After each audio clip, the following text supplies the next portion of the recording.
एक तरफ ऐसा संत जो कहते हैं रामायण पढ़ो जीवन सुधरेगा, और दूसरी तरफ एक ऐसे बाबा जो कहते हैं पर्ची खोलो किस्मत बदलेगी।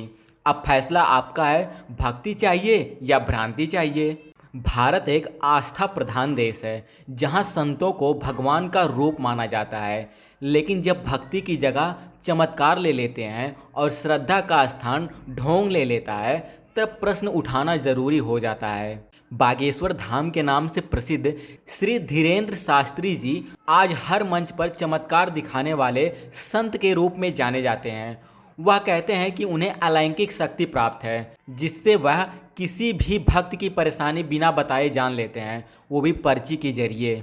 लेकिन सवाल अब ये उठता है, क्या धर्म एक मंचीय तमाशा बन गया है? क्या भगवान का नाम अब जादूगरी और मानसिक चालबाजी से तब्दील हो गया है? क्या किसी की जिंदगी के दर्द को मंच पर पढ़कर सुनाना परामर्श है, या भीड़ को मोहित कर मन संवाद का खेल खेलना? आज बागेश्वर धाम में ना तो गीता की चर्चा होती है, ना ही जीवन सुधारने की सीख।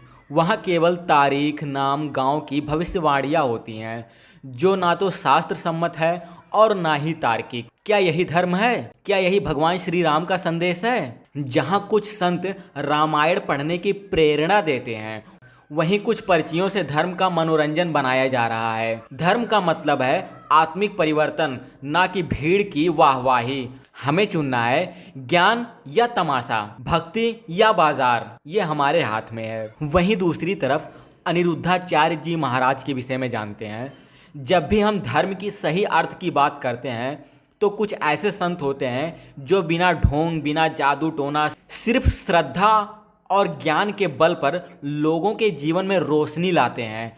ऐसे ही एक संत हैं अनिरुद्धाचार्य जी महाराज, और भी बहुत से ऐसे संत हैं। अनिरुद्धाचार्य महाराज जी के अंदर एक सबसे बड़ी अच्छाई क्या है कि वो कभी ना तो जादू टोना की बात करते हैं, ना तो जादू टोना, टोटका, मंत्र या फिर किसी ढोंग की बातें करते हैं।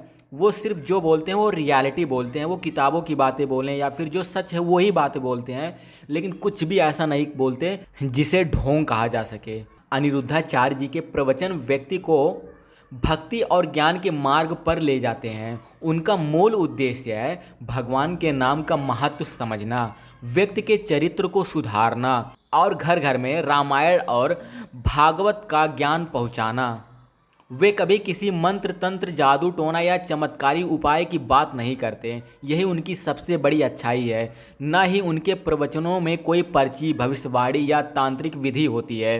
वे केवल वैदिक मर्यादा और शास्त्रीय ज्ञान के आधार पर लोगों को मार्गदर्शन दिखाते हैं। उनका लक्ष्य है धर्म के नाम पर हो रहे ढोंग से लोगों को दूर ले जाना और सत्य, भक्ति और समर्पण का मार्ग दिखाना। जहां कुछ लोग भक्ति के नाम पर नाटक और चमत्कार दिखाकर लोकप्रियता पाने की कोशिश करते हैं, वहीं अनिरुद्धाचार्य जी जैसे संत संकल्प, शुद्ध नीयत और भगवत ज्ञान के जरिए लोगों के जीवन में बदलाव लाते हैं। उनका संदेश साफ है, भक्ति में ढोंग की जगह नहीं, केवल प्रेम और श्रद्धा चाहिए। मेरा उद्देश्य किसी को ठेस पहुंचाना नहीं है, बल्कि सच्चाई को समझने की कोशिश है। धर्म का अपमान नहीं, धर्म की गरिमा बचाए रखना जरूरी है। सोचिए, समझिए और फिर निर्णय खुद की समझ से लीजिए। हमारा धर्म हमें जोड़ता है, तोड़ता नहीं। मैं सिर्फ इतना कहना चाहता हूँ, श्रद्धा होनी चाहिए लेकिन आंखें बंद नहीं।